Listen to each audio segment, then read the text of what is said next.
सर्वांना श्री स्वामी समर्थ। असंगाशी संग करून व्यासंग वाढवता येत नाही, एकदा का व्यासंगाशी प्रसंग आला की निसंग होता येत नाही। खरं तर आज आपण समाजात वावरत असताना आपण कोणत्या लोकांच्या सहवासात आहे याला खूप मोठं महत्व आहे। चांगल्या लोकांच्या सहवासात असेल तर ती माणसं आपल्याला चांगल्याच गोष्टी सांगणार आहेत आणि वाईटाच्या संगतीत असेल तर ती माणूस आपल्याला वाईटच शिकवणार आहे।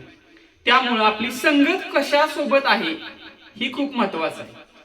खरं तर दूध पाण्यात मिसळलं तर पाणी दूध होऊन जाते आणि ती दारूत पाणी मिसळलं तर त्याची दारू होऊन जाते। अशा प्रकारे आपण ज्या माणसांच्या सहवासात आहे, संगतीत आहे, याला खूप मोठं महत्व आहे। त्यामुळे आपण चांगल्या माणसाच्या संगतीत राहाव्या, अध्यात्मात राहाव्या।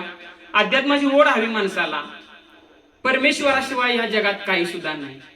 एवढं जग निर्माण केलंय तो ब्रह्मांड नायक आहे, करता कविता तो आहे, आपण फक्त माध्यम आहे। देवाची सेवा केली पाहिजे, चांगल्या माणसाच्या सहवासात राहिले पाहिजे। अध्यात्माची ओढ असेल तर आपण अशक्य ही गोष्ट साध्य करू शकतोय।